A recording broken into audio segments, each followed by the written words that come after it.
Perfect. Welcome to Chapter 1 of Tome of Annihilation. We'll be running these fine friends. And they're just getting brought into the port of Nyanzaru.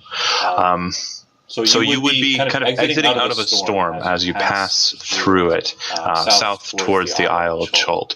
And you would appear in a tropical city under a blazing sun. The familiar sounds of the harbor, creaking ropes, slapping waves, heavy barrels, rolling across cobblestones, mingle with voices shouting and cursing in an unfamiliar language filled with clicks, inhalations, and sing-songy words that make it sound almost musical. The aroma of unfamiliar spices and tropical fruit mixes with the wharfside smells of fish, tar, canvas. You kind of exit out of the bay, the bottom of the ship, out of the bowels of the ship, as it's been raining heavily for some time. And you see that you're in a bay moving up to a place to dock. Beyond all of the wharfs and the ports, the city of Port Nyanzaru is an explosion of color. Buildings are painted in bright shades of blue, green, orange, salmon pink. Their walls are adorned with murals portraying giant reptiles and mythical heroes. Every building sports baskets and clay urns of colorful flowers, or is draped in leafy, flowery vines. Minstrels in bright clothing adorned with feathers and shells perform on street corners. A crowd of children dressed in feathered hats can rush past the wharf as your ship starts to kind of tow in and get tied to the long dock. You can see them kind of squealing in delighted terror as a street performer, costumed as a big toothed lizard, stomps and roars behind them. The whole city seems to be bustling, sweating, laughing, swearing, and singing. The main thing that you notice that's definitely different than Neverwinter or any town, city, or metropolis you've been in the Sword Coast or beyond, is that there are very strange-looking creatures that seem to have kind of taken the place of horses and beasts of burden. You see some that look like they're kind of covered in armored plates with hammer tails. Others that look like they have plates for heads, like armor plates for heads with horns jutting out from them. Just massive thundering creatures, and you can just tell by their size that they're very strong and very capable of moving things off of ships very quickly. The ship that you traveled on is also a supply ship, and you have your personal gear. The adventurer that you transported here, she recommends that you secure rooms for yourselves here, either at the Thundering Lizard, which is a tavern and inn, or Kaya's House of Repose, if you want a quieter night's sleep. Both of those inns are located in the Red Bazaar district.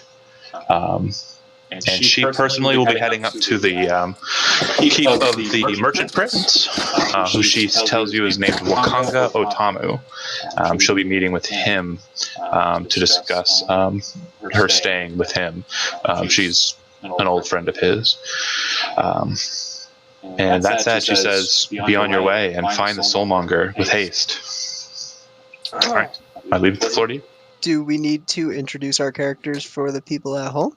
That would be great. Yeah, let's start with Andy and move from left to right. Andy, tell us a little bit about Davano. Davano, Eladrin rogue, urchin, tough childhood, learned his roguish ways the hard way, so master of the shadow step, which is what Davano is in Elvish. Done. Okay.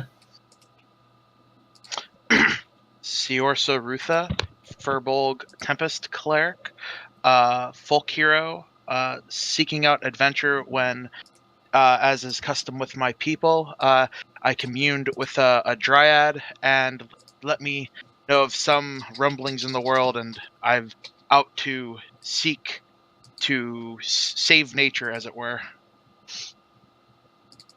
Okay. Really tall. Alimfu is a halfling sorcerer, specifically a phoenix sorcerer, with a criminal background. Okay. Mysterious. And the Furbolg? and the halfling. Okay. Then we of course have. We're going to skip you, Chad, because of association. Zach, tell us about your character. Yeah, my character is Grak. He's a bugbear barbarian, background of a far traveler who's exiled from his homeland, got into a little bit of trouble, was put into the slave trade, picked up by Alum.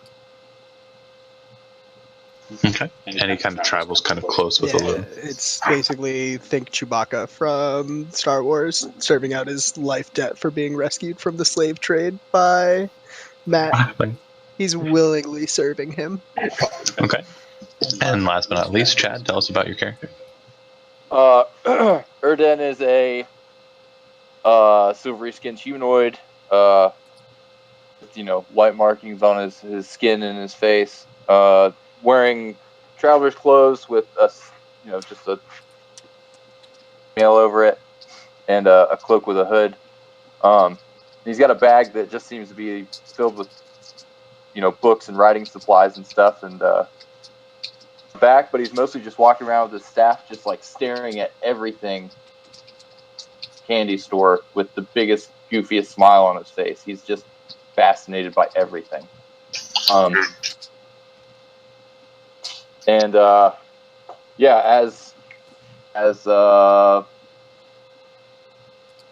it is. Okay.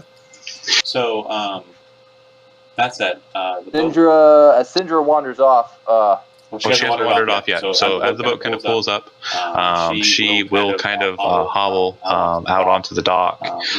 Looks like she drops a bag of coin into the hand of the captain of the ship and starts heading on about her way.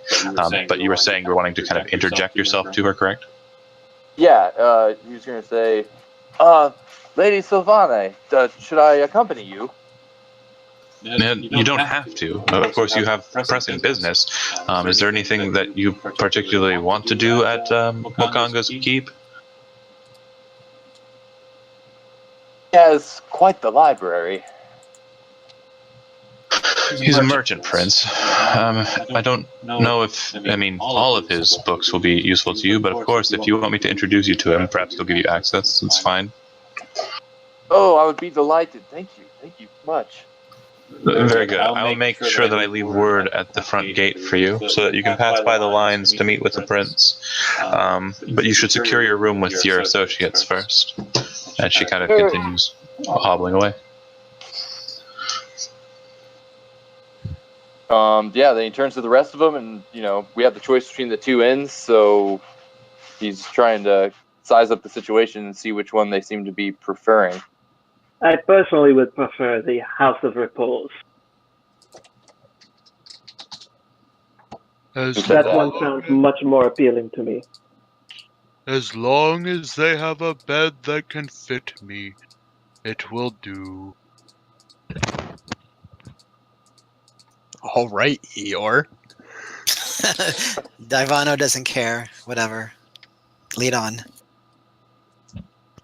Quick question, John. Sure. What did I pay these people with? Pay what people with? That I hired? They're already paid. Don't worry about the again. So if it's already happened, don't worry about it. Okay. Moving forward. Don't worry about the numbers, Ian.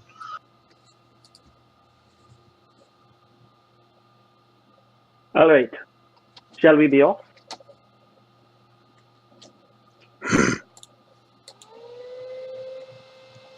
Grunt is all you're getting. All right. Is there anyone around that, or do we know the way to the House of Repose that we were speaking of? So it's in the. I told you it's in the Red Bazaar area. Yeah. All right. I'm just going to go down off of the boat and ask someone. Excuse me. Where is the House of? Where is the Red Bazaar? The Red Bazaar. Kind of just points off in a direction. Thank you. Just start following the direction that he pointed. Sure. I'm closely right at his side, basically. Yeah, Erden moves along with them. But he keeps kind of drifting off to like all the different like market stalls and stuff off to the sides, just like checking out what they have, and just keep like everyone he stops at, he's just like, ooh, ah. Okay. So he is stopping a lot. This could mean that if you're kind of trekking forward and trying to get to a specific place, that might pose a problem. Entirely up to you guys. Or are you sticking with yourself, sticking together and kind of trying to keep up, like maintain a group coherency? If I notice that Chad is slowing our group down, I will approach his character and be like, "You look for shinies?" Yes and no. Just We look for shinies after we get room. Come. No time. Yes, you're quite right. Let's go. So that way, like, not too long. Of course. The direction that the guy pointed, it looks like it's beyond some kind of large, big building with walls about it. It kind of past that. He just kind of gestures southwest of where you're located. As you're kind of passing through areas and seeing some stalls and such, you do kind of pass into kind of a market area, but you do see what looks like some sort of tavern kind of out in a square, with a bunch of market tents kind of around it.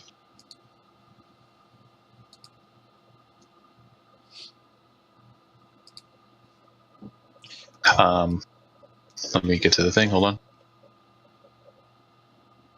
So yeah, the Red Bazaar area. It's basically just a lot of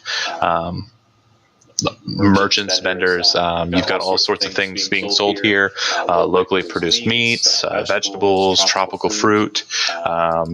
Something you eventually learn is called Tej. Looks like some sort of drink that they appear to be selling in kind of sturdy, looks like some kind of wood.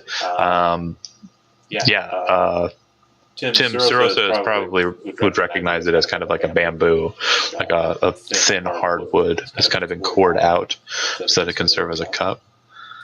Very resourceful.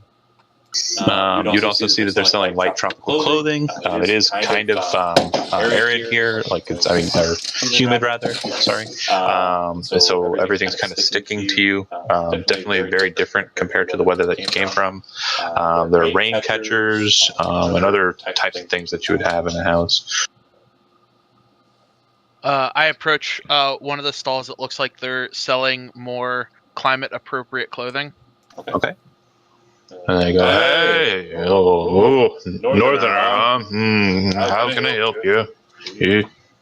Yes, as you can tell, my clothing does not fit the climate. I was wondering how much it might cost me to acquire some clothing that better suits the environment. I mean, if you want, I can trade you what you got for what we got. That would be fine. So yeah, you trade your heavy garb to them, and they kind of look like they, made out because your garb is heavier, so more fabric to be had. But yeah, you trade your clothing in for lighter garb, basically just a simple shirt, really, and short pants. Keep your boots, of course, but yeah, everything else is kind of lightened down. I feel more comfortable now. Okay. Chad, with the things that I mentioned that were in the marketplace, did anything catch your eye in particular that you want to kind of pick up, or just moving on past? I mean, the fruits, the clothing, but yeah, let's start with the fruits. I mean, sure. It's just going to be like, food goods. If you want to buy some food goods, you can spend 5 silvers for, a decent amount of fruit for the day. If you're wanting to... I just want a couple pieces. Like, he'll get the ones that look like the most exotic and interesting. So go ahead and just chop off a couple, like 1 silver is fine, for a couple, like a couple of fruits. Yeah, some strange one that's got a hardened shell. The guy shows you how to break it open. Its hardened shell's kind of got spikiness to it, and when you're kind of handed the fruit, it has kind of like an offensive smell. But he tells you once you kind of make a like shunted face, he says, "Just taste it," and you taste it, and it's really, really good. He tells you it's called a Durin. Nice. So on Electrum, that's what? 5 silver. Okay. So that. All right. Matt, is Alum doing anything in particular? In Grok? Alum feels like the temperature is perfectly fine. He is simply looking for the inn. Okay. Yeah, it's not too hard to find. As I said, it is in the Red Bazaar area. You're able to find it. When you get to it, it has. You're going to the Thundering Lizard, correct? Or the House of Repose? The House of Repose. Okay, so it has a very elegant-looking sign. It looks like it's written in a couple of languages: Elvish, Common, Dwarvish, something else, and another thing. And it looks like a fancier kind of establishment. When you enter into it, there is a desk and older-looking, dark-skinned woman kind of sitting there, gently adjusting a head wrap she has upon her head. Yes. Do you have a reservation? No, we do not. We just arrived here. How many do you intend to have as guests? There are 5 of us in total here. 5, you say? Very well. So I tell you that for a single bed, it will be 1 gold piece. Do you understand? Oui. Do you understand? Do you understand? Oui. I understand. Okay. Very good. So I tell you that you must sign your name here, and I will lead you to your room. And how many you said? You said 5, correct? Yes, 5. She goes back behind the desk, kind of shuffling through something underneath the desk, and kind of comes back up with 5 bronze keys. Are you here for the races? Yes, we are here for the races. How did you know? Well, because a lot of people have been traveling this way. And the races are a big deal. A lot of people enjoy them. You are quite perceptive. She hands you your keys. You hand her 5 gold. Yeah, I'll collect from the others later. Okay, and she leads you towards the rooms. And she says, before you give these keys to anyone, make sure that they sign in at the front. I will keep them there, actually, and make sure that they know to mention your name. Of course, I have it written down in the ledger downstairs. I assume Grok is with me right now? Yeah, he would have signed off and got his key, sure. Alright. Okay, so you establish rooms. Is Devano doing anything in particular in the Red Bazaar?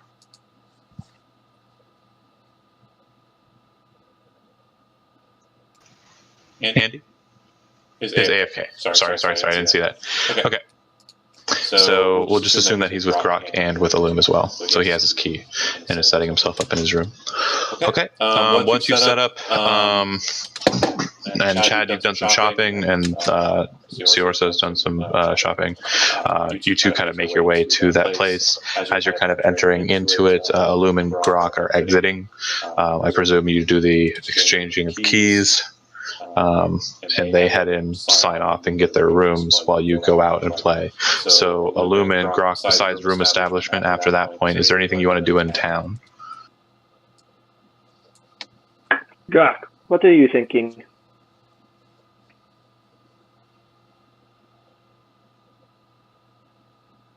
Grak? Grunt. Okay. Zach. Andy, since you're back, you can actually ask that question since Can you hear me now? now we can, yeah. Sorry. My mic's being a little finicky, but he would just say beer. Okay. There you go. As As you guys are kind of, stating that, you would kind of see that there are a pack of three strange-looking creatures walking past you. Something you probably haven't seen too much, or if at all, in the city of Neverwinter. Three cat-faced humanoids with tails kind of sweeping from behind their from behind. They appear to be strange cat men, or possibly one of them is a female. You're not sure. Another thing you would notice about them is they all seem to have instruments. One has a weird instrument with keys and kind of like a springy center to it. Another one has a string instrument strapped to his back, and then the last one looks like he has kind of like a lap harp. What strange things? Divana would be on the lookout for like any criminal element, and if there's anything like that, any thievery happening. Okay. You kind of keep an eye out for marks and such. Go ahead and make a perception check for me. Sure.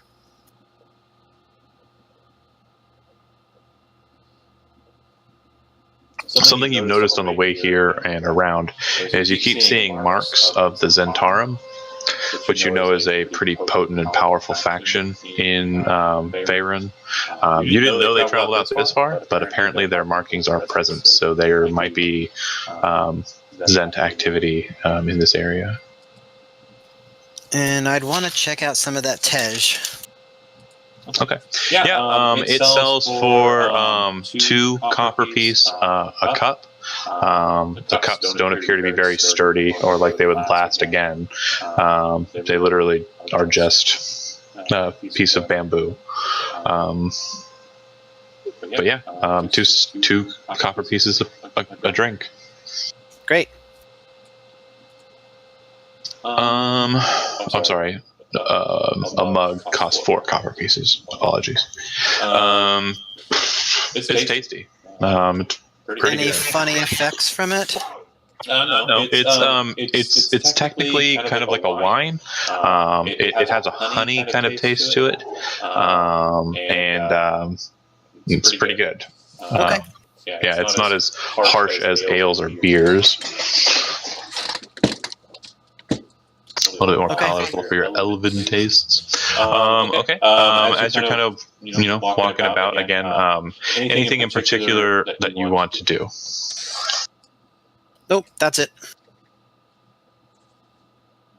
Okay. All right. I'm just going to go ahead and say that someone said beer, so you would probably either be going back into the House of Repose to drink in their quiet room, or go to the actual bar, the Thundering Lizard. Yep. Thundering Lizard, or Sundering or Thundering? Thundering. Yep. Yeah. Okay. Sounds like something. Do you guys go just the 3 of you, or do you wait for the other 2? I would imagine we would wait for the other 2. Sure, let's stay together. Okay.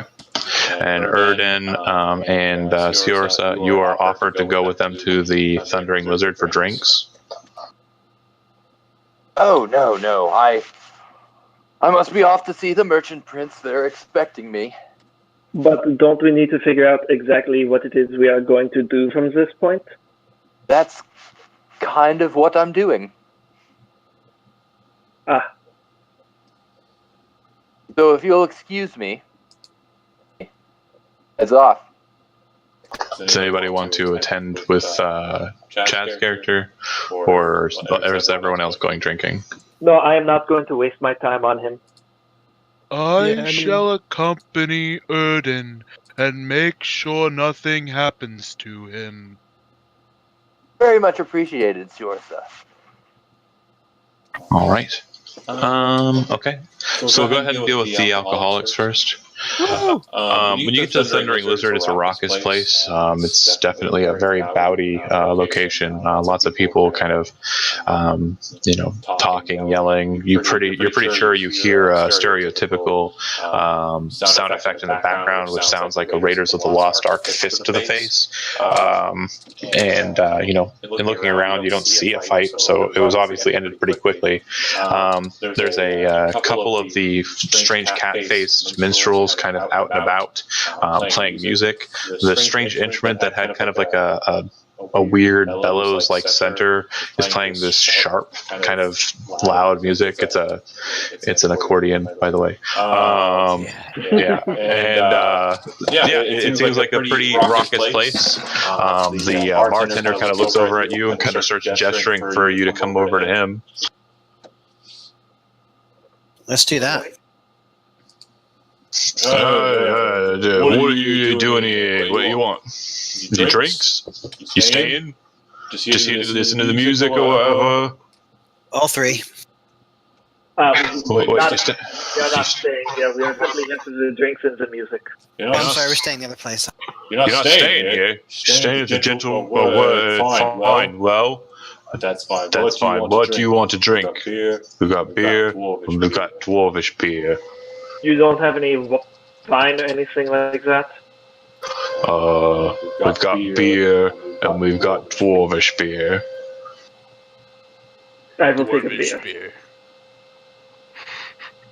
Alright, he reaches behind the bar. After a second, comes back up with a mug and sets it out in front of you. 2 coppers.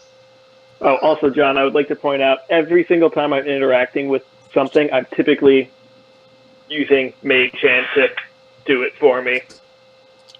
Okay. Flavor Flav. Are you going to be purchasing any alcoholic beverages or no? Yeah, I want a Dwarven. 2 copper. Yeah, I was just going to go for a regular beer. Regular beer is 1 copper. And people are kind of out and about, like in the area, in the bar. As I mentioned, there's a couple of those strange fellows. There is a guy kind of over in a corner.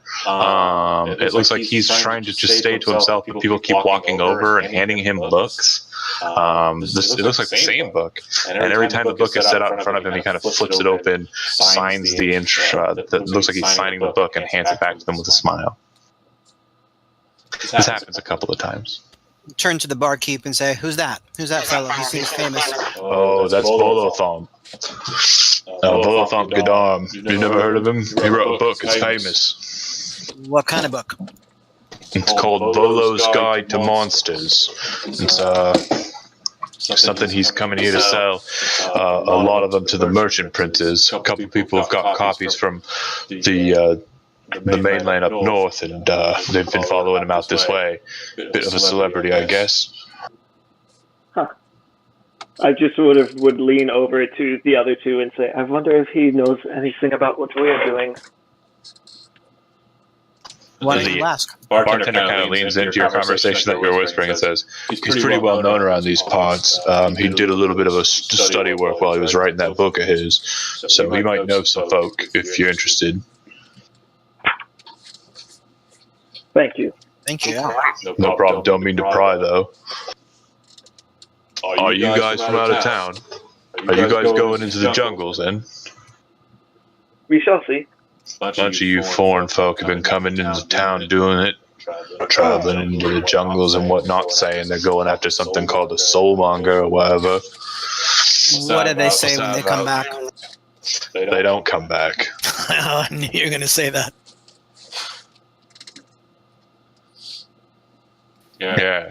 If whatever it is that is they call a soulmonger was dealt with, the merchant printers wouldn't be all up in seats on the edge of their seats trying to hire mercenary people like yourselves. Try sending them on into the jungle, stupid, not knowing anything about what's in there. Who we talk to about that then? Well, you're going to need a guide if you're going into the jungle. I don't know where this soulmonger thing is, and I don't think many people claim to do likewise. So I would say if you're looking for a guide, Volo might know somebody if he's willing to talk to you. That or you're just going to have to find someone on your own. Thank you kindly. Yep, no problem. As you're kind of finishing this conversation and kind of turning your gaze back to look at Volo over there, hanging out, chilling, somebody kind of walks over to you directly, like just straight up walks over to you. No, introduction, nothing to that effect. And it's one of these cat folks. It's a strange-looking cat folk. It says, "Did I hear you? Are you looking for a guide?" We might be. Who are you? Oh, I'm River Mist. Well met, River Mist. Tell us about where you've been and how you can help us. I'm pretty familiar with the jungles, if that's where you're heading, and me and my associate, Flask, are up to the task of helping you find what you need in the wilds of the jungle. He kind of gives you like a Cheshire grin, and he gestures over to another cat man. This cat man that you're looking at kind of has like an orange coat with kind of like white patterning towards the mouth. Almost like a tiger, but without stripes. When he gestures over to the other one, Flask, backing up a bit, sorry, River here, his ears are kind of like straight up pointy, kind of more like a, not like a tiger, more like a leopard. But when he gestures over to his associate, the associate's kind of white colored with some like darker, like whitish gray, light gray, with darker gray patterning kind of around the neck and at the top of the head. That almost looks like hair. Man, he looks more like a house cat than this River looks like. If you're looking to hire a guide, you won't find any better. Yeah. This could be dangerous work. Are you sure you're up for the task? Oh, sure. Absolutely. We do require some payment, of course. We require 5 gold pieces per day, and a 30-day advance is what the normal rate is. That's what Jobal charges. But we're happy to serve as guides for 4 gold pieces a day, and you don't have to pay up front. You just have to pay us each day. I don't know. I'm just sort of like, I am whispering to Deovano, but I'm making it obvious. I don't know. I think that they're simply just trying to con us out of money and will just leave us for dead in there. No.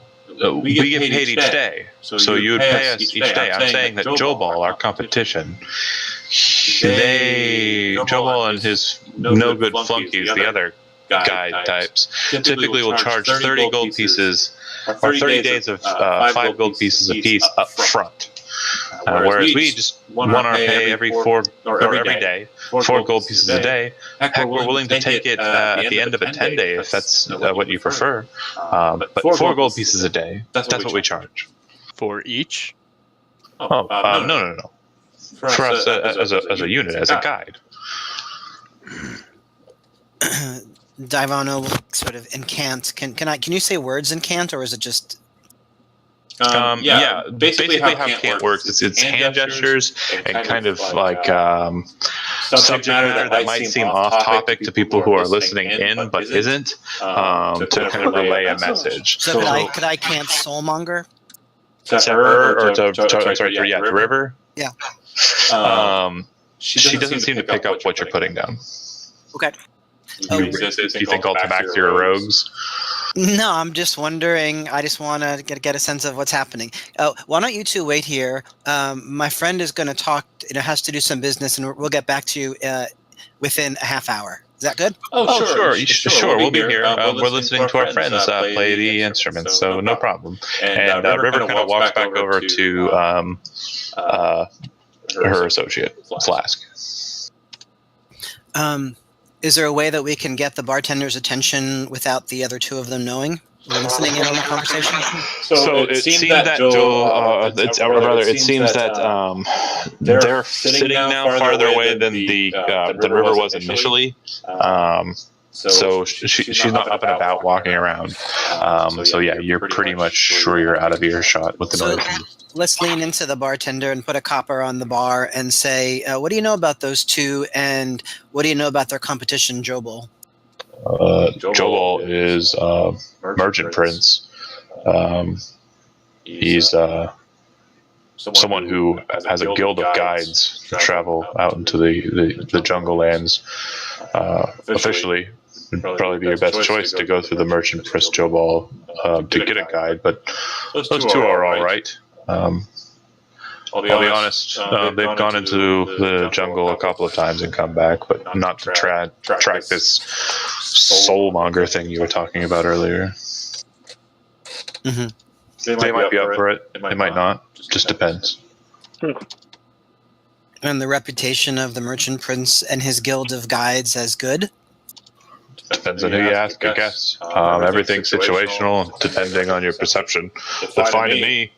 And there people come through here. He kind of looks around and specifically focuses on a dwarf who looks like his face has been kind of wrecked apart. Like there's scratch marks that have kind of just gone old, and they're just they look like they've malformed his skull underneath his skin. One of his eyes is kind of just a narrow bead, but you can see it still functions. But the way that the scars have kind of healed over, it's kind of just horrific. He has what looks like a jade cross kind of sitting inside of his beard, which is a knotted mess, but there is one braid that connects to that jade cross. He kind of looks at you, and the bartender kind of looks at him, and then he kind of looks at you. He says, "That's one of them," and I think there's possibly another one around here. Okay, we're going to take a pause here as you kind of, think about it. There's a couple of options. He also gestures towards one other person. Looks like a woman off in the corner. She looks like a native, kind of dark-skinned, like the person who is running the inn. She has, kind of a mess of knotted braids, kind of looping out and over a bandana she's wearing that has kind of stripes to it, and she's wearing necklaces that have all sorts of kind of just baubles all about them. He also gestures to her as somebody who works for Jabal.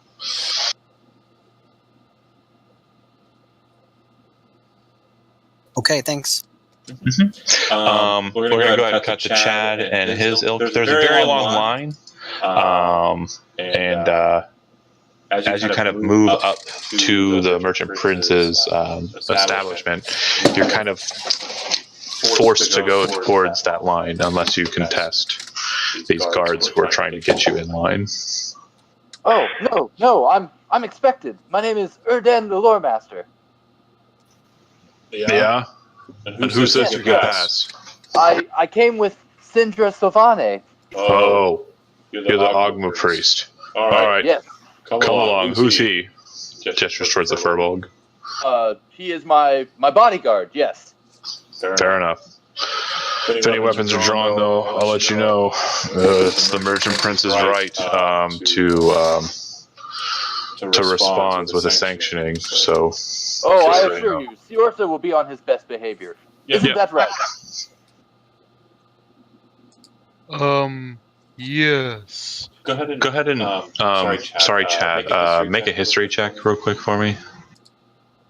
Pink.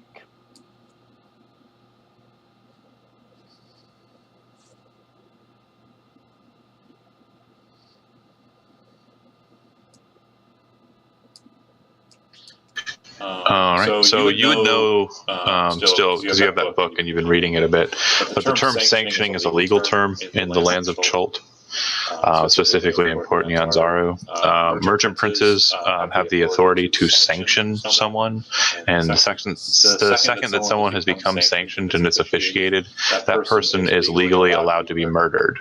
Any other type of killing is considered murder and is illegal, but anybody who is sanctioned can be outright killed and there be no repercussions. Well, as we make our way in, I would explain that to Siorsa in a very hushed tone. And upon him telling me this and the interaction with the guard, my maul that I've just sort of been carrying over my shoulder, I sort of attach it to onto my back so that I do not look. I look as least threatening as possible. Okay. You're kind of afforded an audience with Wakanga. You're moved to a smaller line, which is literally like maybe one or two people, and you're put to the front of it.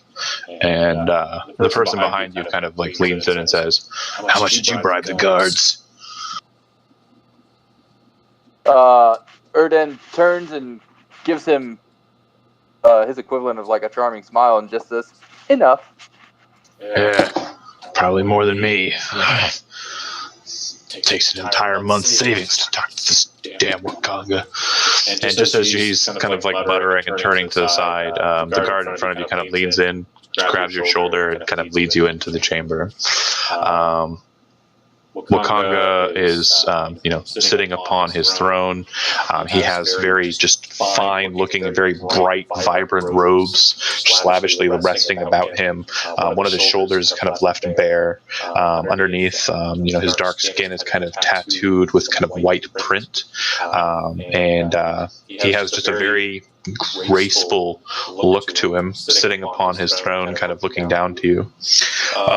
He says, "You are Erden, the attendant and champion of Lady Sylvain. Is that correct?"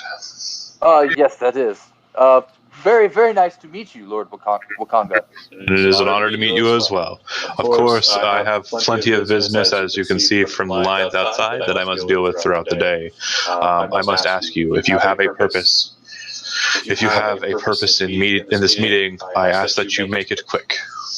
Yes. As you know, we are here in pursuit of the Soulmonger. As are many. Yes. I was curious if you could perhaps point me in the direction of, or maps, perhaps detailing out of the jungle. I will allow you access to my library for a short time, but no longer than an hour. Of course, with an attendant to stay with you.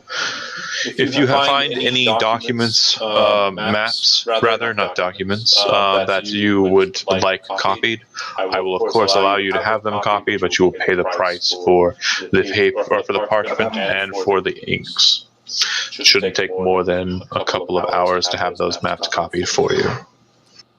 Ah, yes. Thank you so much. You are most gracious. As I mentioned, you only have an hour, so be quick about it. If you have any other requests for me, you will have to wait in line like the rest. Very well. And again, it was a pleasure to meet you. As he kind of states that, you can see that just behind him there's a statue, but upon second glance and kind of looking at it, you realize it's not a statue, it's some sort of construct or golem, perhaps. And you would actually easily recognize it as what's known as a shield guardian. Fascinating. Yeah. You are led... Go ahead. Yeah. Just like almost absentmindedly when he sees that, he says, "Where can I get one of those?" Vorn? Oh, well, there's only one of his kind. And he kind of smiles at you. Be quick and in your studies, priest. And you're an attendant into the library. Go ahead, and you have the sage background, correct? Cloistered scholar. Okay, what's the benefit for that? Obviously, you just got that, so... unintentionally following the rules. All right. Go ahead and make an intelligence history check. And Siorsa, do you have history trained at all? No, I do not. What's your intelligence modifier? 0.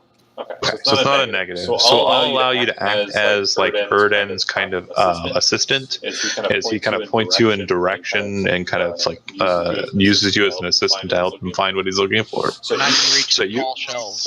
And you're 7 foot something, and you have probably a wingspan of a good 7 feet or 6 feet. So yeah, you can reach high. So Erden, go ahead and make an intelligence history check. You will have advantage for the check. Okay. So I will. Guidance. You should have said it beforehand. We're not going back. So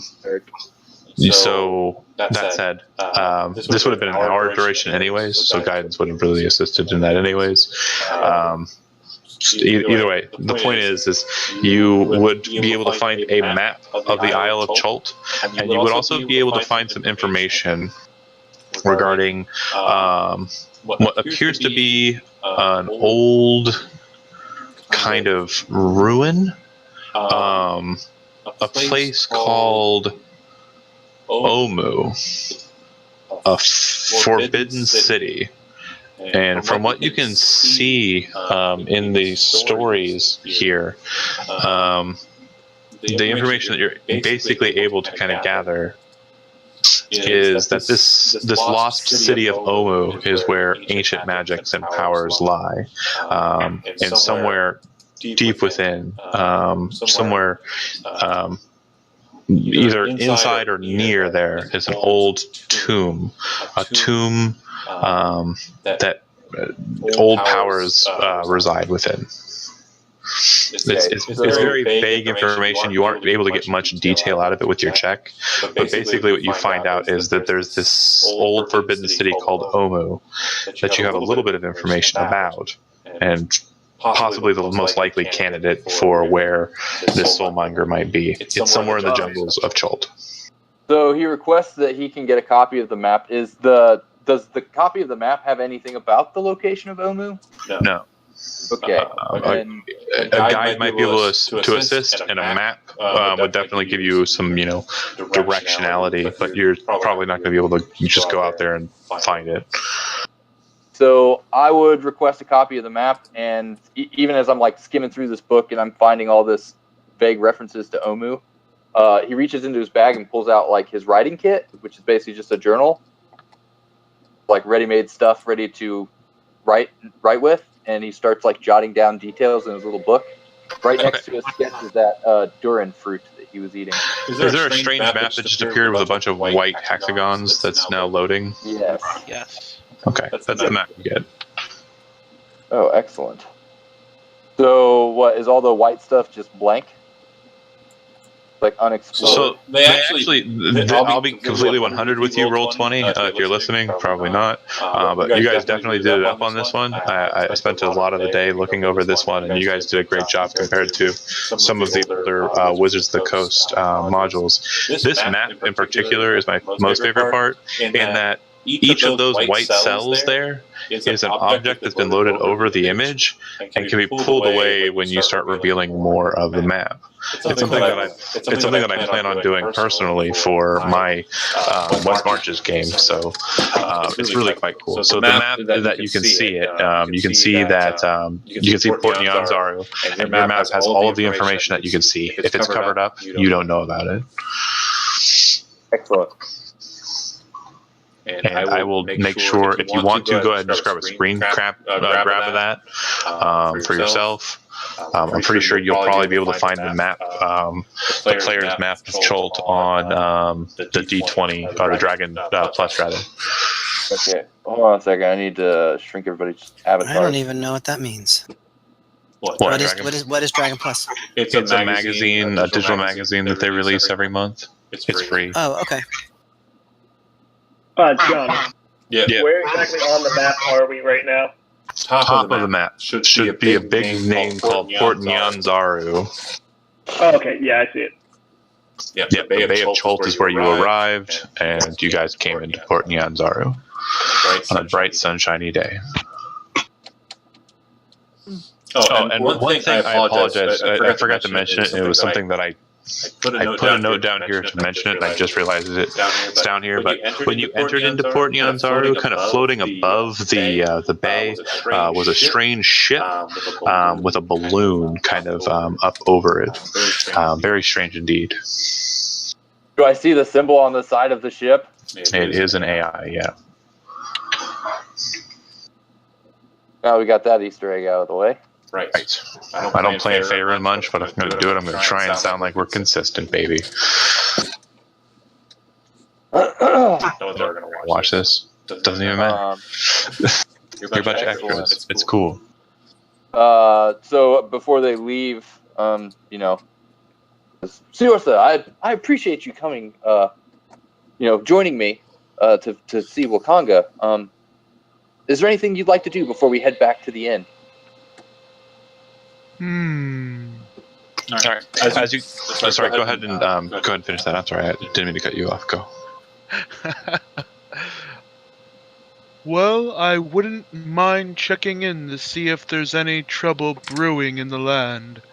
Anything to help nature from being destroyed is my motto. Yeah, Erden starts looking around for the nearest town guard. Okay. We'll deal with that in a bit. We'll go back to the tavern. So the options that have been kind of made to present to you, and you've had some discussion with them just to get that out of the way. I'm going to give you a couple of handouts here. Okay? Yep. Cool. So River Mist and Flask of Wine are the two catfolk. They basically their business card is this handout. Beware of Jobal and his no good flunkies. River and Flask are up to the task. It's their playground. This is where they're from, and they're ready to get you where you need to go. And they waive the fee entirely if they get equal shares in your treasure, or that's 4 gold pieces a day with no payment up front. Paid at the dawn each day. That's them. If one of you kind of steps aside and speaks to the dwarf that looks like his face was mangled, you learn that his name is Hugh Hackenstone. Of course it's Hugh Hackenstone, and he says he stood atop every mountain and chart. I know every gorge and crevice, every plateau and trail. My memory is an iron trap. I forget nothing. Trust a dwarf, I always say, because a dwarf will never steer you wrong. Fearless I am. There's no dragon, beast, or undead horde that scares me. You want a guide? Who runs away at the first sign of a danger? Pick one of them cats. No, you want a dwarf. And I'm the toughest dwarf around. Red dragon bit off my arm. And here I stand. Takes more than a dragon to stop Hugh Hackenstone. I do charge 5 gold. 30 days payment up front. It's the best coin you'll ever spend. I promise you. And I will tell you, of course, I am in league with the merchant Prince Jobal, who does take a percentage of my money. And then the woman.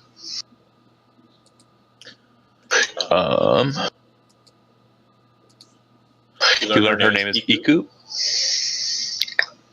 And she says, while the lure of pillaging the antiquity of Cholt is a temptation, I appeal to those who find fulfillment in doing actual good in the world.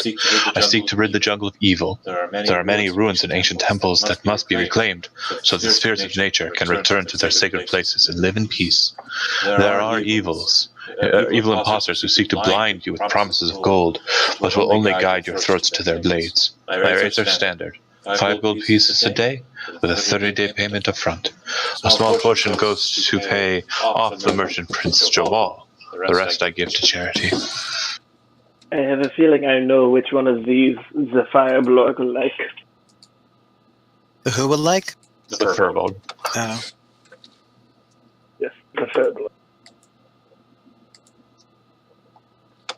I would also like to speak to Volo. Yeah, great. Could do that. All right. You go up to Volo, and he just kind of reaches out like he's expecting you to hand him a book. I'm sorry, I have no book. I have heard. Oh, you haven't bought it? I would have walked over with him. Okay. He sticks his. Your mic, Zach. Your mic's breaking up, Zach. Can't hear you, Zach.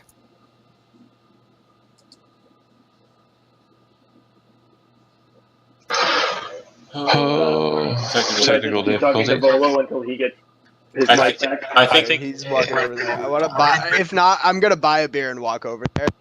Okay. So he kind of reaches out his hand like he's attempting to grab a book from you, but you don't hand him a book, and he says, "Oh, you haven't bought it yet? It's only 50 gold. It's only 50 gold pieces for a durable hardcover edition. You can buy it. You can buy it. Well, you can buy it for me if you'd like. I think I have a copy somewhere in one of these bags." And he smiles up at you. I am actually just wondering if you have heard of one creature in particular. Oh, and what's that? Soulmonger? No, I haven't heard of a creature called a soulmonger, but there is an ill effect that has fallen over the lands called the soulmonger. Several people from the Sword Coast, much like yourself, have traveled to Cholt in search of this thing. It might be an object. Many people have said they've had dreams of an open maw on a horrible demon face, prepared to swallow everything. And some of the soothsayers in the streets of Port Nyanzaru have said that they're right in seeing this, because this mouth, this maw, is sucking up all the souls of the world. Huh. Do you happen to know what direction this soul might be, or have the soothsayers felt any psychic impulses from any particular part of the island? I haven't done much study in the matter. I'll be honest. I'm here to talk my books. I have a meeting with the merchant princes tomorrow, all of them, to make sure that they have enough copies of my books to stock their libraries. Yeah. I see. Well, thank you for the help that you have been. Oh, no problem. Are you attempting to go out in that way, then? That's the plan, yes. Do you have a guide already? We are still in the market. Oh, well, very good. There's several of them that are quite good. Quite good indeed. Anyone who works with the merchant Prince Jobal should be a fair go. But, of course, there are some ones that are not licensed by the merchant prince who could be helpful as well. I would say just go with your gut. But what does your gut say? Do you have any recommendations from it? Well, Such a well-traveled man as yourself must be able to spot a good guide a mile away. Most of the guides that I traveled with when I was exploring the lands of Cholt and learning about these magical creatures called the Thunder Lizards and the Hammer Tails and the other massive mighty beasts. Have you heard of the king of them? The Tyrannosaurus Rex? A mighty beast indeed. You can read about it in my book if you'd bought it. But that said, those guides are no longer about. I think the only one that I recognize from my time here is that dwarf, and he kind of gestures over to Hackenstone. All right, well, thank you very much for your time. I might not buy it now, but possibly later when I return. Okay. As you kind of start walking away from him, this halfling kind of walks over to you, so you're seeing eye to eye with him, and he goes, Did I hear you right? Are you looking for a guide? Yes, I am looking for a guide. Me and my Well, why pay for one guide when you can have two for the same price? We have the smarts, the goods, and we own our own Triceratops. Are you interested? Possibly. I will need to bring this before the rest of my party before I... He kind of moves to try and cut you off. But treasure abounds. When we're done leading you to all the ancient sites and sacred places that we know of, you'll be swimming in gold and magic. All the other guides will lead you in circles and make you do all the work. Don't be fooled. When we return to Port Nyanzaru, you'll have tales and fortunes enough to last a lifetime. As I said, I will talk with my group and we will discuss it. Oh, fine. Our price is 5 gold pieces a day, 30 up front, 30 days up front. We're glad to reduce our price if you're interested in giving us an equal share in your treasure. And he kind of smiles and walks back over to a taller fellow. Is the taller fellow a bugbear? No, God, that'd be hilarious, yeah. These two. That would be hilarious.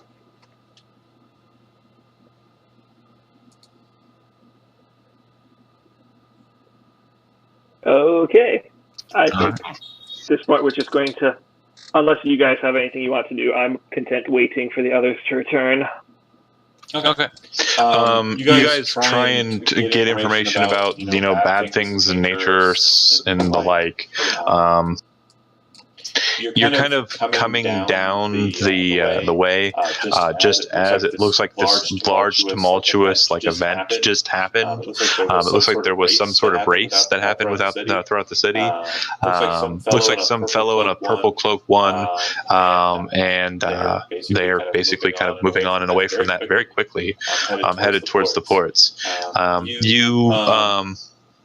Start heading off your way, but nobody really is expressing any kind of, even the guards that you're trying to talk to is expressing anything that sounds like what Siorsa is kind of indicating, like some kind of foulness against the land. Some people, are just kind of confused by the question, really.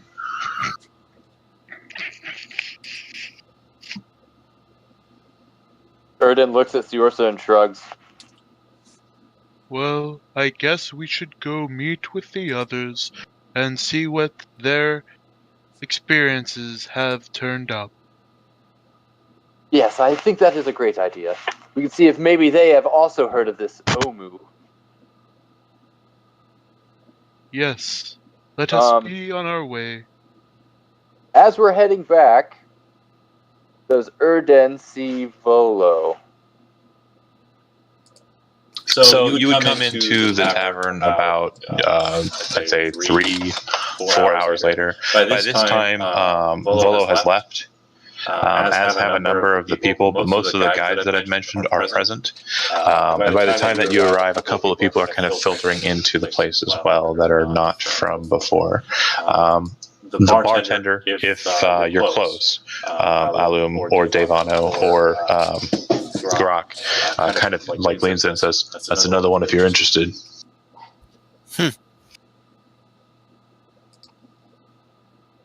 He says, "I kind of like it when the people are," and it's kind of twiddling the coin that you gave him. "I kind of like it when some people are smart and kind of weigh their options before they make a choice." Yeah, Devano gives a knowing nod. So can we walk over and talk to these people as well? Sure. Just two more options here. There's another woman. Her name's Azaka, and she says, "If you need a jungle, or if you need a guide to get you through the jungle alive, look no further. I was born in the jungle. I know it's dangerous. Well, and best, and how about to avoid them? Should you choose me, you may rest assured that your party is in safe hands. I charge 5 gold per day, require 30 days up front.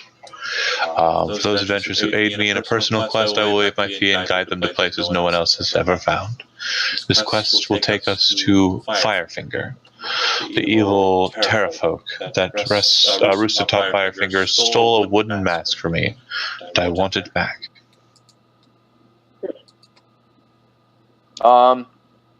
Is Erden there? Does he overhear this conversation? This one you would be kind of privy to, yeah.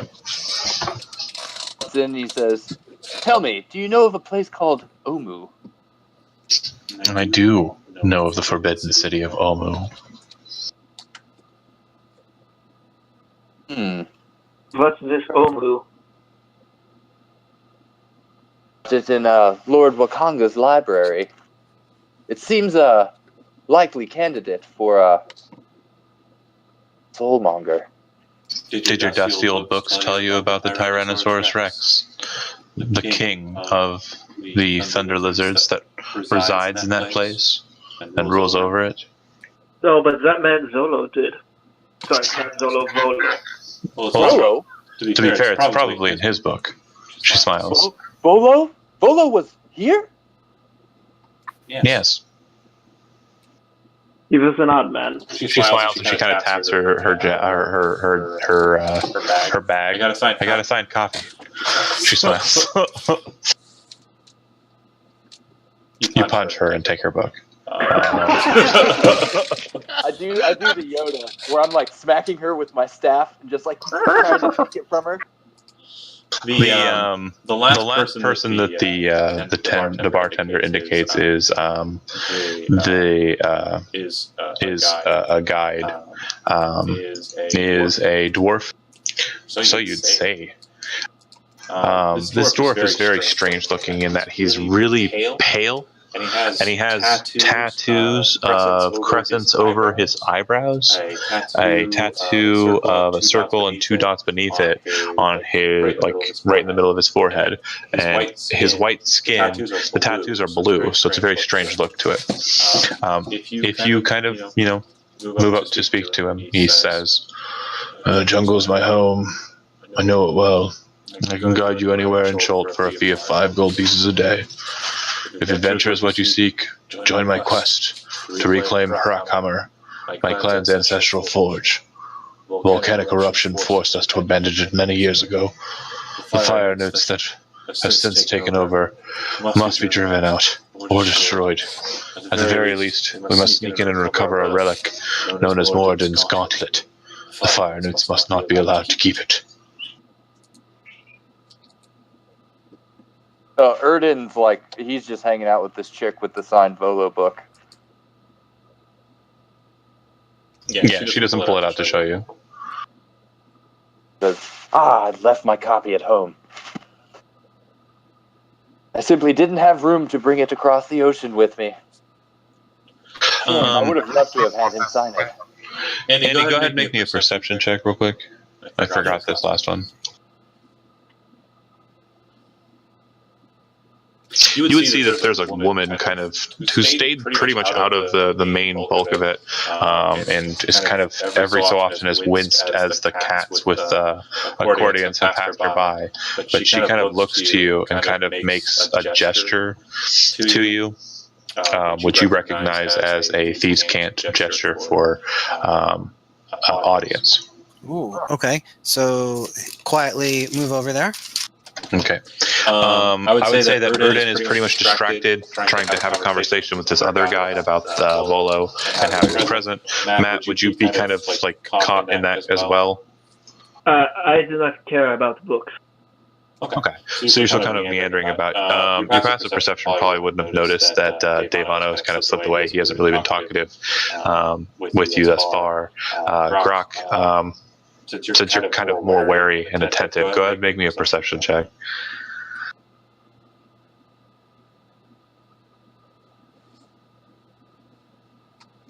Zach, if you're alive.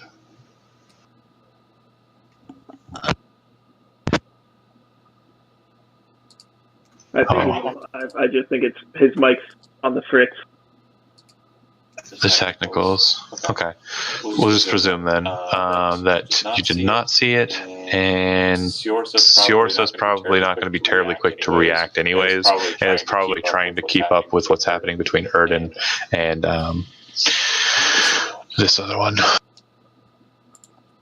Azaka.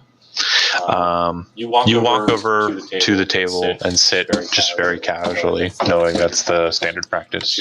And she looks to you and she says, "You're looking for a guide." We are. Well, I'll warn you a bit then. I've led many expeditions through the wilds of Chult. I know secret trails that appear on no map. Hire others at your peril. Azaka, and she gestures to the girl that's speaking to Erden right now, and Iku have led expeditions into the jungle that have never returned. And they made it out okay. Thorol and Gondolo were charlatans, plain and simple. Old Hugh suffers from mad monkey fever, I'm sure of it. Musharib is an albino dwarf, and they're not to be trusted. They're unlucky as well. And I hear tell that River Mist and Flask of Wine owe money to the Zentarum. 5 gold pieces per day is a cheap price to pay for your lives. Spend your gold wisely. You speak more ill of others than good of yourself. I told you about myself to start. I know secret trails that appear on no map you will find in this city. It appears that everyone has some sort of motive. What's yours? My motive is 5 gold pieces a day. 30 days up front, of course. Thank you for your frankness. We will make a decision shortly. Very good. And he walks back. All right. So I will leave you to your decision. As he sees that everybody's sort of gathered around the table, he excuses himself and moves over so that now everybody's sitting around the table having a conversation, talking about the different guides. John, just as a question, there's no fire in this place, right? Like no fireplace? There is no fireplace. There's no need. The windows are pretty much open. There's like a wall section that's kind of open as well. That kind of opens out onto kind of like a veranda. There's really not much need for heat. It's very muggy in here. In fact, the opposite is true. It looks like they're trying to keep a lot of cool air through. I can't believe a place like this would have no fireplace. Honestly, it would make things so much pleasanter. Oh, they have a fireplace. I'm sorry. They do have a fireplace. You asked if there was a fire going. No. There is a fireplace. It's not being used. Oh, okay. Just as a question, are there like logs in the fireplace right now, or is it No, it's literally just a small heap of ash. There's no like logs nearby or anything? No, it doesn't look like they've stocked them for a while. And again, you would know seasonally, it is the season of spring, kind of like late spring. So I believe that's right. So it wouldn't be terribly necessary to have. Right. Yeah. Oh yeah, no, this is just personality quirk. That never stopped you, Matt. Anyway, can't believe they don't have a fire. I will waive my fee. Okay. So, Erden opens the conversation by saying, "Seems we have this before us. Azaka's prices seem... However," and he pulls out... You're cutting out. Oh, sorry. Azaka's prices seem most agreeable. However, he pulls out his copy of the map and kind of lays it out on the table. He's like, "Struck out on our own. It's not like we would be completely lost. So However, a guide would be most beneficial." Divano would sort of chime in and say, Azaka's prices are not the best. River Mist and Flasks are, and they would be my choice not only for their price, but because they seem the most honest. Well, she said she would waive her fee and guide us to places no one else has found. Plus, she knows of this place called Omu. And he tells them what he read about Omu. Forbidden City. Old powers buried somewhere near there. You just like her because she had a book that you know about. One question that must be raised is, do we have the necessary funds to hire these guides?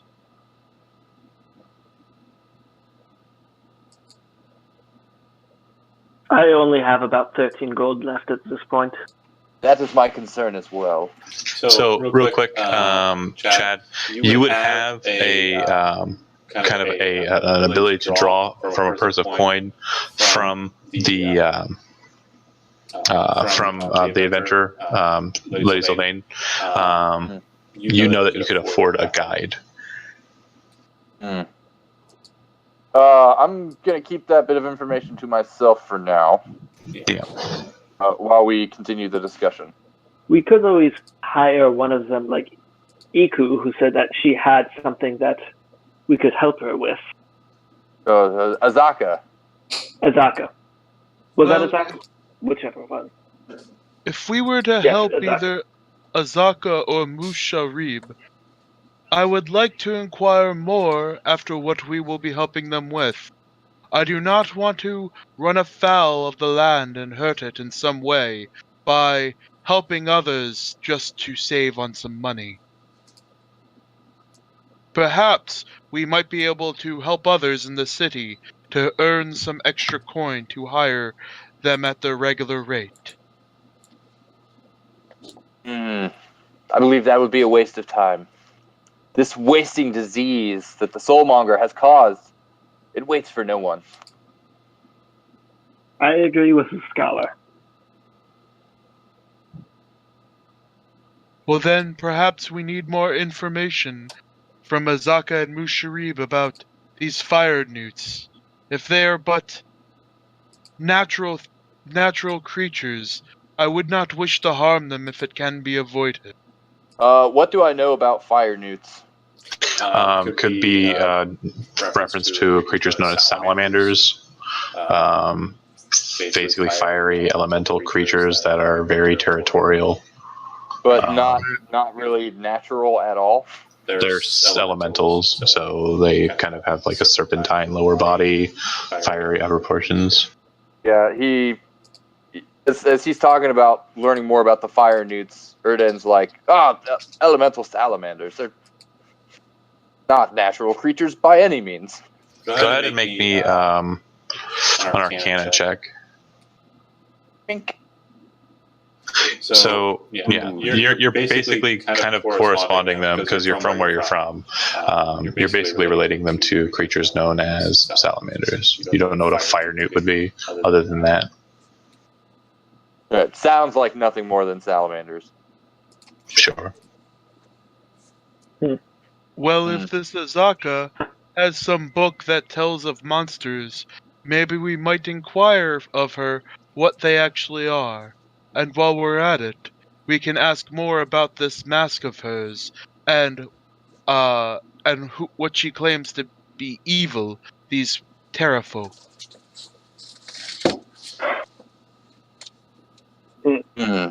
Fair enough. Turns and looks at Azaka, and real quick he looks at Devano. Says, with reading people.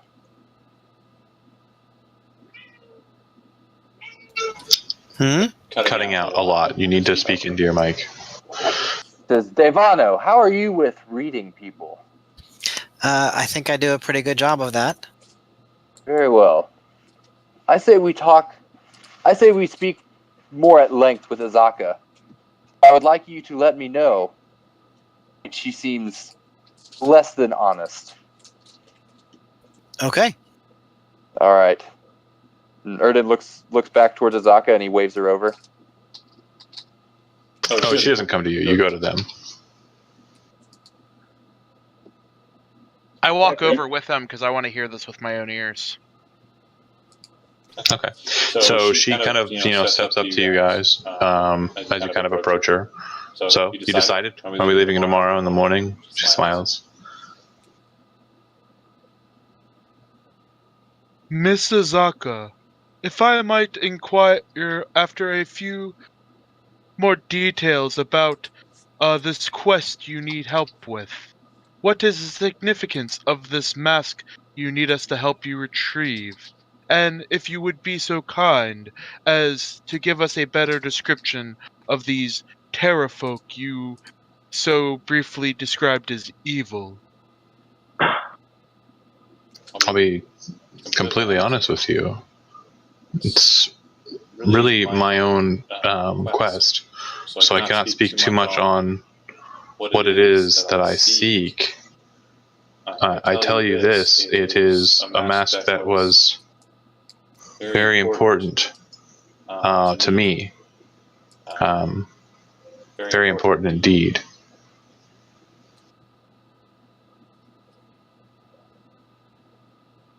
And if I might ask you another unrelated question. I have heard talk of fire newts. What exactly are they?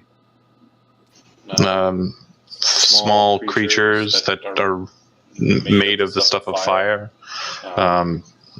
They're strangers who kind of come down from the fire peaks and thereabouts. Would you describe them as natural or unnatural? They're natural and chult. I don't know what that means to be spoken of to you. I tell you that they are strange creatures, to be sure. Azaka, if I may, can you lead us to Omu? Yes, of course, for the right price. 150 gold pieces? 30 times 5 is 150. 150. Yeah, so that would be the start pay up front. And then anything in excess of that would be 5 gold pieces a day. He looks at Devano. She doesn't appear to be lying. I mean, I give Erden that sense. Go ahead and actually do me a solid and make an insight check. Sure. Because I knew you were reading. I was just waiting till the end of the conversation before you just kind of started giving your opinion on the matter before I told you how you felt about it.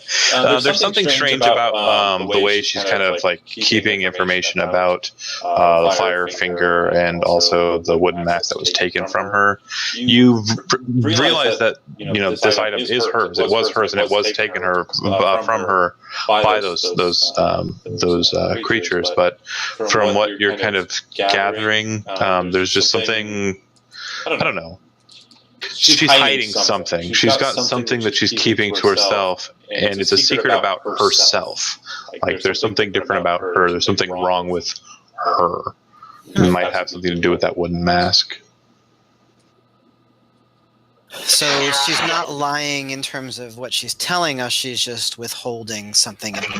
Right. She does tell you too, and this is not the withheld information. This is just something I need to add.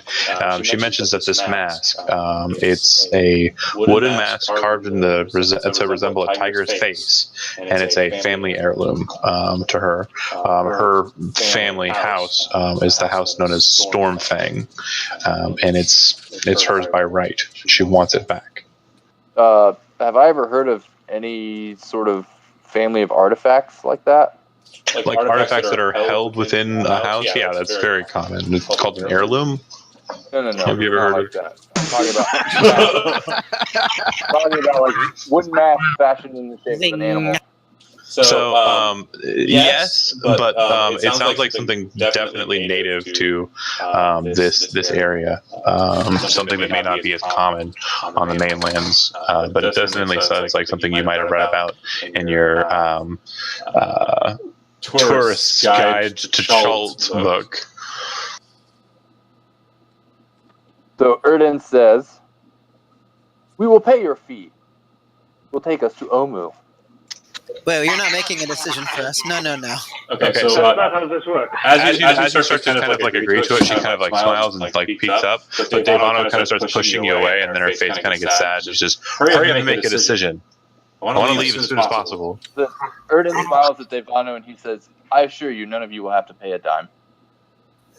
So Divana's going to walk back to the others and wait for Erden to join them. He sighs. He looks at Siorsa. I'm not sure what gave you the impression that you can make the decision for us. Let's go ahead and have a vote. Okay, I'm gonna go use the restroom real quick. If you wish to continue the discussion, that's fine. Just don't ask me any questions or want to talk to anybody, but do discuss amongst yourselves. It sounds like that's where you guys are going. I don't really care about the ins and outs of it, just the result. So get to that point. This might be a little bit of a long one. Kind of feel like I've been brewing this for a while. Thank you for those who are watching at home who are not offended by discussions about restroom stays. But I'll be back in a moment. Thanks. Hold on. Let's just please go ahead and how about we do this? Type in your number 1 choice and your number 2 choice. How about that? Do we know about Salida? Did you bring her up as an option since you're the only one that talked to her? Yes, I would have brought that information back to the group. There's no reason to hide that. Okay. Okay.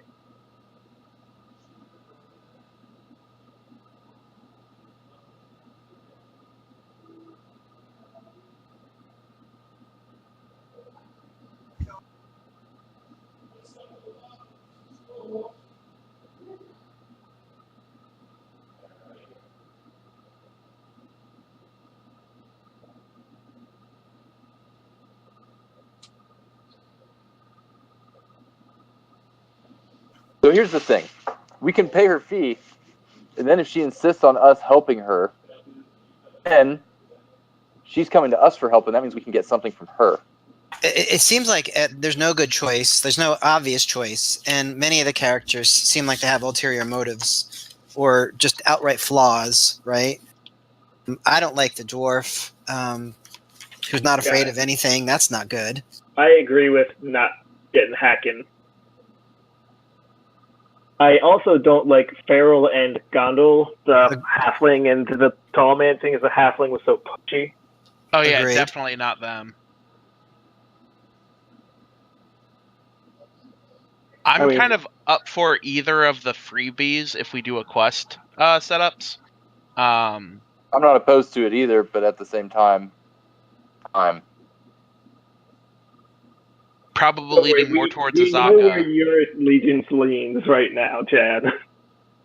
I'm sorry? Say that again? I said we know where your allegiance leans right now, Chad. Yeah, but that's I've got leads.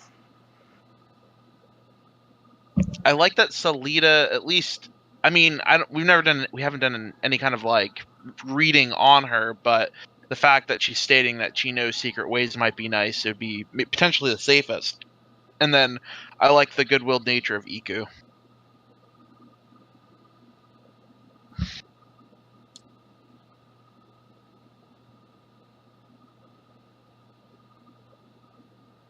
She also does not require anything up front.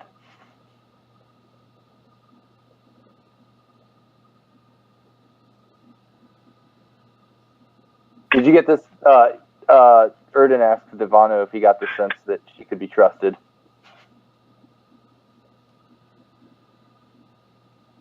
I swear, Andy likes a tabaxi just because he plays one in the other campaign. No, yeah. they're from the area. They know the jungle. I'm just giving you a hard time, Andy. I would do Iku as well. We work for a werepanther named Shadow. So let's see.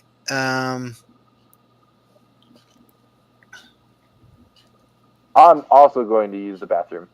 So my number one choice would be Azaka, but my number two choice would be Salida. What's your number 3? Oh, God. I don't know. For the sake of lulz, my number 3 would be Hugh Hackenstone. Okay. That doesn't help. So it seems like it's between Azaka and Iku, is that right? They seem to have the most votes of the... Actually, yeah. Iku would probably be my number 3. Yeah, it seems like Iku, honestly, overall has the most votes. I tend to agree. Are we good with that? We must see if Iku knows anything of this Omu. I have no objections. Or perhaps she might know of other places in the jungle that could also be likely locations to find the Soulmonger. I'm perfectly fine with this Iku.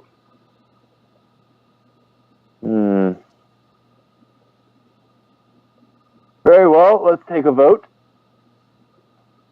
That's what we just did. Were you not paying attention? No. Because what we were just doing was we were making arguments for individual guides. What everybody to do now is just type who you're voting for.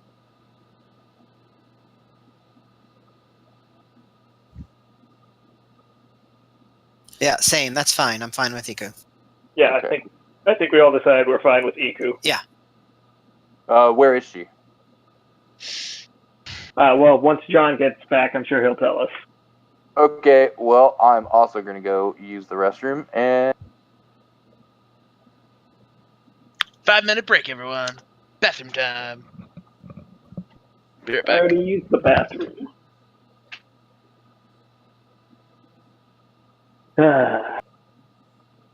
These people, honestly. I know, right? It's like working with a bunch of 6-year-olds. Oh boy. I love that Chad's like, let's take a vote now. It's like, I thought we just kind of did that. Just in a kind of more sophisticated way. Yeah, we wrote down 3 people, but those were our 3 choices, and we were probably just going to go for whoever had the most out of all those people. Exactly. Although I agree with you on the dwarf seems a little bit iffy. Mm-hmm. Yeah, if this is such a hardcore campaign, anyone who's not afraid of getting bitten by dragons, that's just not me. No. No way. I mean, I can be a bit impulsive, but I'm not going to be recklessly so.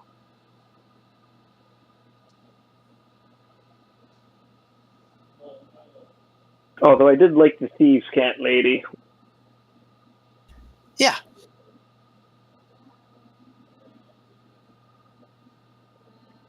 Oh my.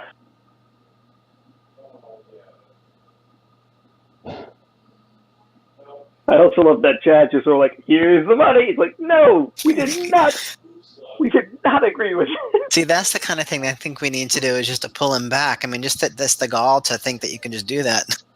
Yeah, nope, you do not have final say here, sir, just because you hold the cat.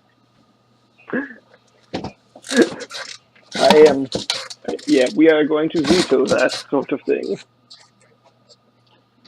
I have returned, but I'm sorry if I cut you off. Tim and Chad disappeared for a second since you went to the bathroom. We were just commiserating about someone trying to make all the decisions for the whole group. Oh, right. Yes, I'm sorry, happen. but I'm just so impulsive. It wasn't me. I know who it was. It's cool. We all know it was Andy. Yeah, this first session for what we're doing. So, just an out of character aside, like the way it's set up is there's really a lot to this module, and I'm really impressed. And I'll of course want to give it due diligence at some point, like where I actually run it from head to toe. There's like side quests and stuff that are kind of present, and a lot of webs that I can see that are just present in Port Neon Zaru, just to start with.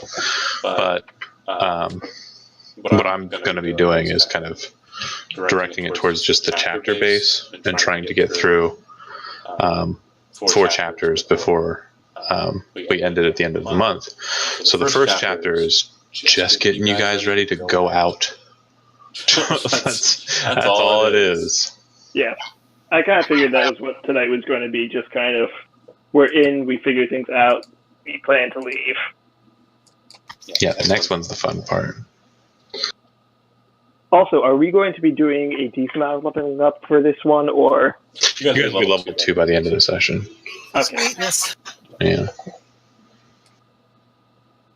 There are potentials to be caught in combat here, but so far no one's really.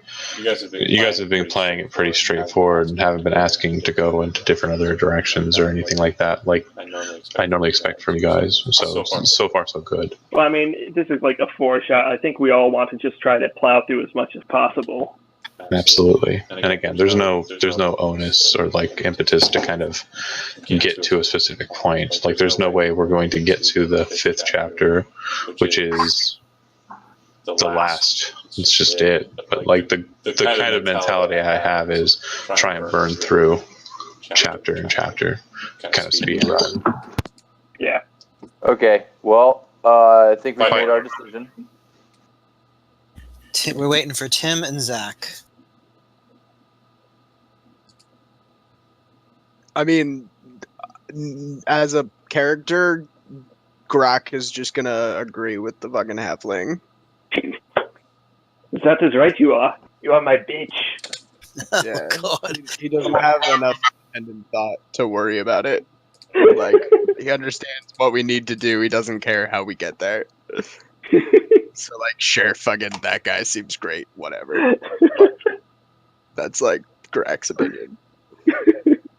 That's why he's been pounding beers this whole time, too. Like, not involved in the conversation. Like, he's probably close to shit-faced at this point. Hold on. Breathe on my hand. Let's see if we can ignite this. And I took off 10 copper, John, so I'm assuming I had at least 5 beers.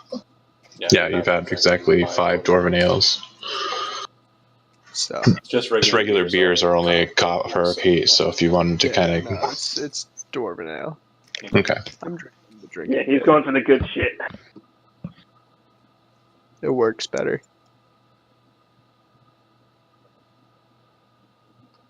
Perfectly fine.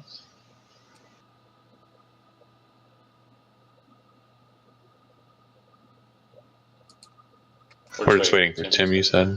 Yeah, just waiting for Tim. I'm back. Sorry about that. No problem.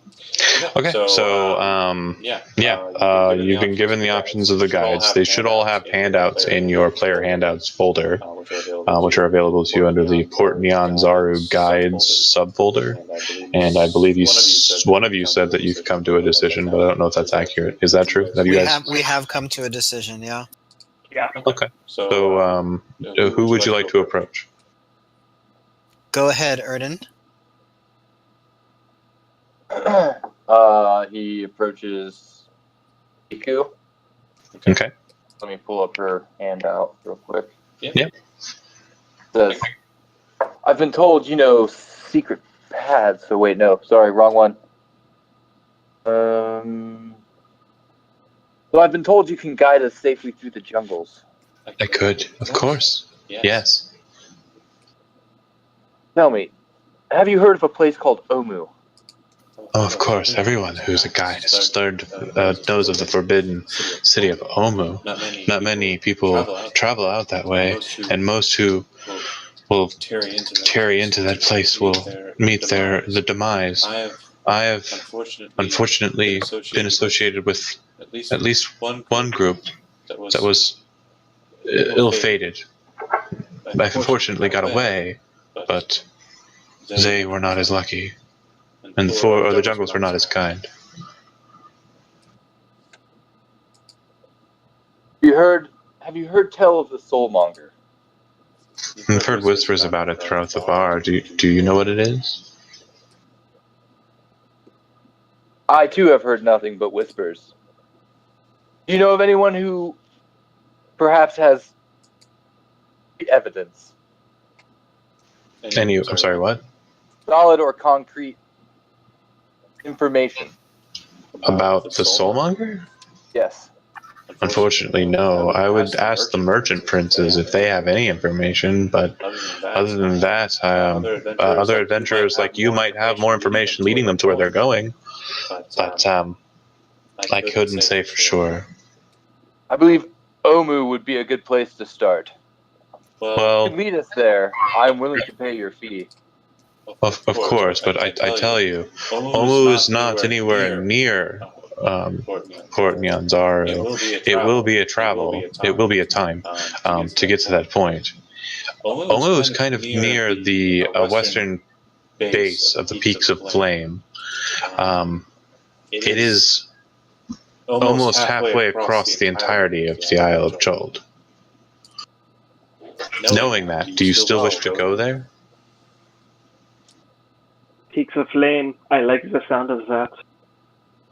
Yes, it's at a point in the forest between the Peaks of Flame and the Valley of Lost Honor. Tell me, are there ruins closer by that you would suggest investigating? There are plenty of ruins throughout. If what you seek is this Soulmonger, and if Omu is where you've been directed, we can definitely go there. I just want you to understand that it will be a precarious journey. It will be a travel. It will be something that you will have to endure. And the weak-spirited and the weak-bodied should not join us. John? Yeah. This money that I have access to. Basically, you're going to say Lady Sylvane will pay your fee, and she would understand that is a transaction that will be handled between merchant princes, so she will be paid, and her amount will be taken out when it's paid to Jobal. Okay, can a similar transaction be used to buy supplies? No. Well, your supplies will be purchased by you with your coin. Shit, we need to do something for money. Right. So you should have your starting adventurer's gear. Like, Yeah. Ooh, like pocket change. I mean, you should have a couple of gold. I mean, you should have a decent amount of coin. Like, And we have food and water, but unless you spent, I mean, if you spent all your gold down to like the nub, then I mean, yeah, that could be a problem. What do you mean spend all my gold down to the nub? Like I only started with 12 food. No. So when you start as a character, you got equipment for your class, right? Yeah. You just took the standard equipment. You didn't roll your coin and No, I buy your asked you equipment. if we had starting gold. And I said you had starting gold. No. Did everybody else have starting gold, or did you just go with starting equipment? I just went with starting equipment. Well, I'm asking Starting people. equipment and the gold that comes with your background, right? Yeah. I guess if that's what everybody did, then that's a little depressing. That's what I think that's what I did. I think there was a little bit of miscommunication on that part, John. No problem. It's usually for me, and it's usually for me. You go with your starting wealth. You roll for your starting wealth. I guess I should have looked at the other. I didn't look at the other game before I started. I had to read an entire module today. Okay. Totally fine. No worries. Totally Just fine. we could just How do you retcon wanna- that. How do you want to move forward from here? It'd be hard to retcon and very difficult. So what I'll say is they would also be able, because of the amount that you've been paid, you would have been given an allotment for supplies. Those supplies being just food, really. So ration wise, you'd be afforded whatever your current ration total is. Just change it to let's go with 30 days worth of rations that you've kept on your person, and it's a bit of weight there. So if you don't keep it on you, you can definitely sell it for half.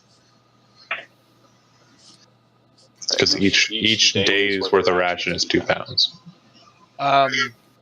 If people would have trouble carrying their rations, I would offer to carry it for them since I'm strong. Mule. God bless the big guy. Yorsa's getting a raise. I have a powerful build. So all we can really do is afford rations. Do we want to pool our money and try to get potions? We could. Well, how idea. much does everybody have? 10. All right, put it in the chat. Put it in the chat. Oh shit! What did I do? Oh no. There we go. Regarding potion costs, you would know that the only people that seem to sell potions are the merchant princes, specifically Wakanga, and the price for potions that you saw while you were in his stay is 80 gold pieces a piece for a potion of healing. Fuck. Do you think I could talk to Sylvane about? You're pretty sure that potions of healing are not going to come easily in this place.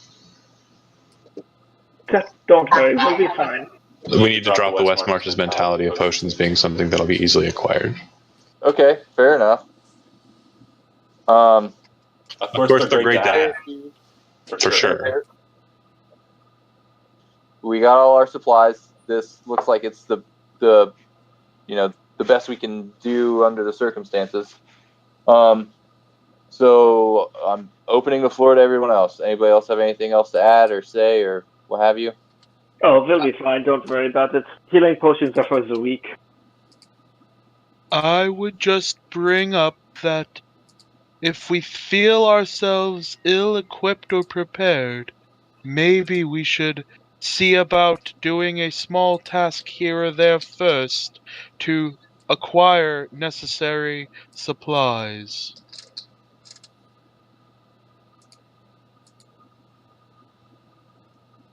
Anybody else think that's a good idea?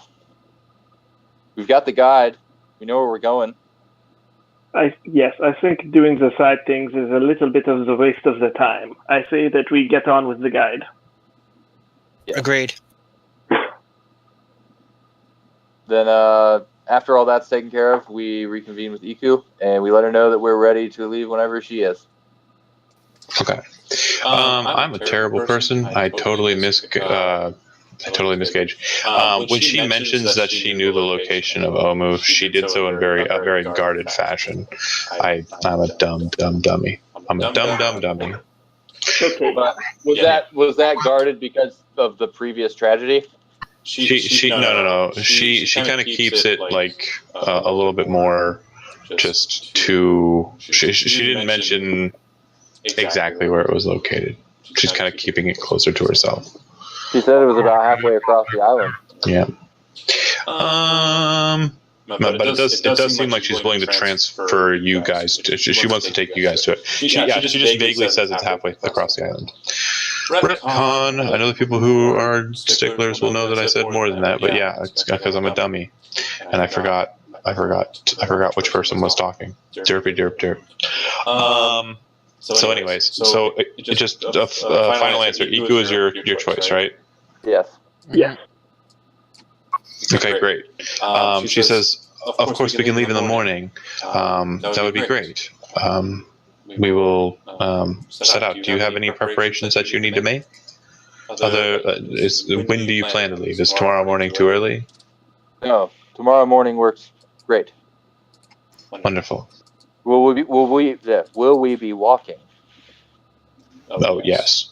Of course, unless you can afford some sort of other method of transportation. Walking's fine with me. I imagine that's quite outside of our range of. He kind of trails off and mumbles. He's got a lot on his mind. Okay. It'll be fine. All right. So you guys go back to the gentle repose, and Erden crafts a small. He writes a small summary of everything that's happened and sends to Sylvane, and okay. And of course, with note to make sure that Iku is paid. Yes. Perfect. She kind of retires. She seems to have a room present here at the Thundering Lizard. And you guys head back to the gentle repose, taking up to your beds, sleeping, and basically making yourself ready for what you presume will be a long journey deep into the heart of a nasty and horrible jungle. With that said, that's where we'll end for tonight. Like just introduction and and interest in Port Nyanzaru. Go ahead and set yourself to level 2. Oh wow. And let's see here. Bear with me for a second. All right. In the evening, before you guys kind of get to sleep, each one of you kind of receives a knock at your door. And sorry, hold on a second here. Except for all of you would receive a knock at your door, separate at different times. So here we go. The Furbolg, a couple of the peasantry, like just lower people, seem to kind of knock at your door and ask you to take a gift that they wish to give you. They hear that you're one of the people who is traveling into the wilds to stop the curse that kills, and they want you to have this gift. I would be honored to accept any assistance from you.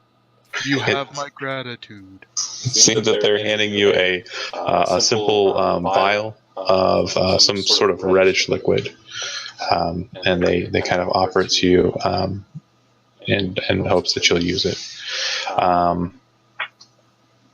You receive a knock at your door, Erden. It seems that the scribe that was with you has basically taken the etching of the map. Because again, he had to take 2 hours to actually get the map, so we weren't able to show it earlier. But it's fine. He gives you the map, but he also hands you a book. And he says this book should give you some advantage in dealings with creatures on the outside. You realize on the cover of the book, it says Bolo's Guide to Monsters. And when you kind of open it up, inside it does have a signature. And it says, "To my friend Wakanga." Erden's like, he's trying to contain his excitement. He says, Thank you very much. Okay. Alum and Grak, I assume you guys are kind of staying together. Bear with me here.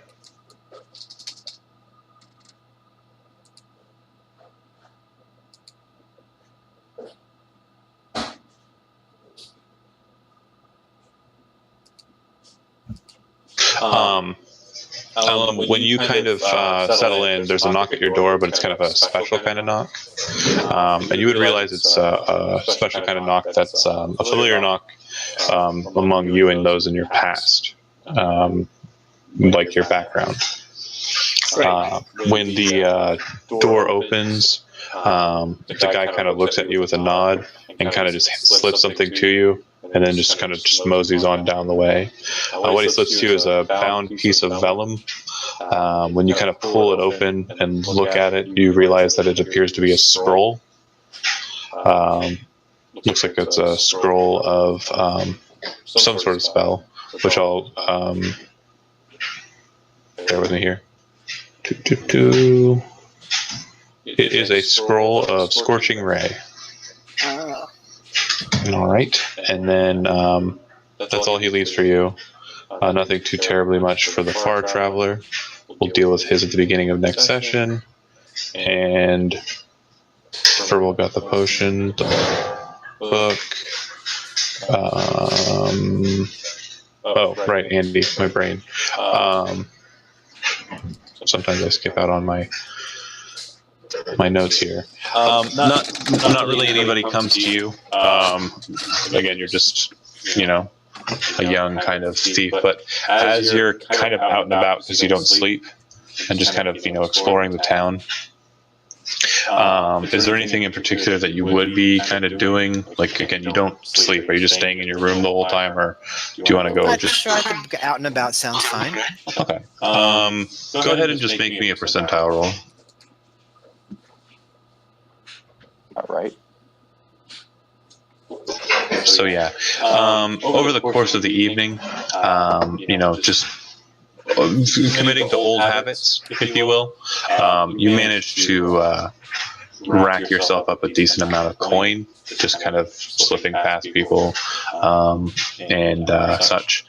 You do manage to pull in about 13 gold pieces, and about 7 silver pieces. Which is a pretty decent haul. This port's pretty bustling. But what you also learn is that you might be able to purchase a dinosaur that might help you in your transfer from here to there. Yeah, it would seem that that might be something you might want to look into in the morning. Bear with me here for a second. Oh, there was a thing. There was a thing. What is the going rate of dinosaurs? Yeah, there was a thing, and I don't know where the thing went. Hold on.